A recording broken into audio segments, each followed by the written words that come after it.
The Jemez Mountains sit above the Rio Grande and northern New Mexico. They're an iconic part of our landscape and culture. Many visitors begin a trip to the area at Bandelier National Monument.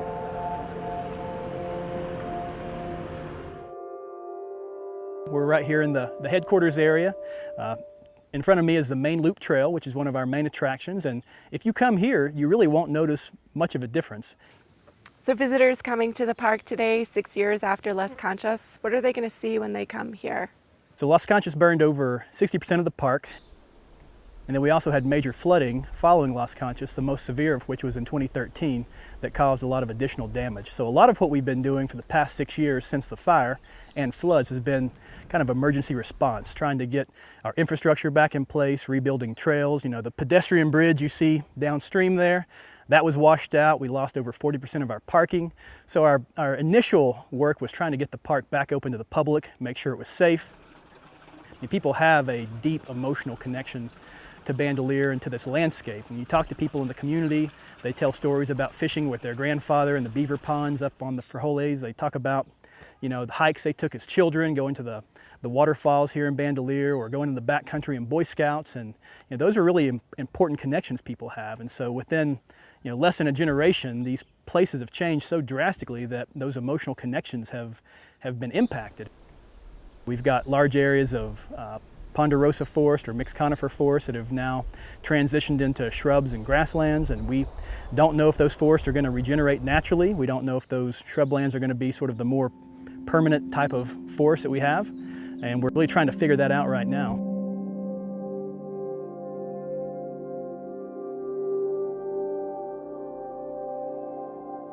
So 30 years ago, this area would have been a pretty dense what we call a mixed conifer forest. So a forest that's made up of ponderosa pine, Doug fir, and probably some white fir in this area.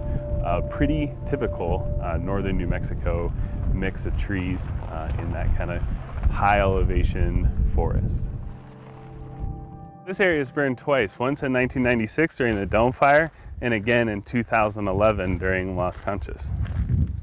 So this area provides a potential future for what the East Jemez could look like in the future. And what you can see out here is when we look out towards the San Miguel Mountains, we can see seed sources that survived the 96 fire, these gray sticks, patches of sticks in those shrub fields. And those were serving as the mother trees to regenerate the forest moving forward.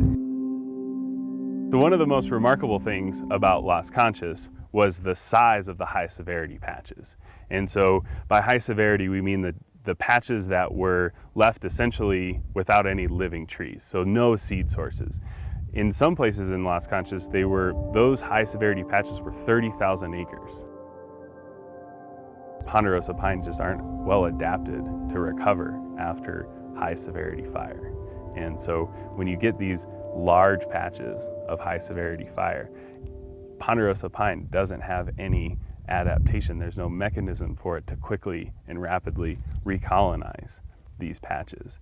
And so the area that we're looking at, the area that we're standing at, without a seed source nearby, is likely to remain free of ponderosa pine for at least the next 100, 200 years. We know that this landscape is going to warm up. We don't know how much it's going to warm up. We don't know if this landscape can support ponderosa pine in the future. Maybe it's better for us to look around and try to understand what this system is providing for us, what the benefits are of this system, how this system might interact with droughts. Maybe these shrublands and grasslands are actually a much more resilient system in the future. So this is Cochiti Canyon, and it was all part of that first day run of Las Conchas. The landscape changed dramatically and quickly, but for people who work here, who live here, there are still reasons to love this place. I don't want people to think that the Jemez Mountains is burned up and it's been devastated and there's nothing up here. I think there's a lot of reasons for hope on the East Jemez. There's a lot of reasons to still consider this landscape to be magical and beautiful and wonderful, and still a lot of reasons to recreate and enjoy this landscape, and however people enjoy the public lands.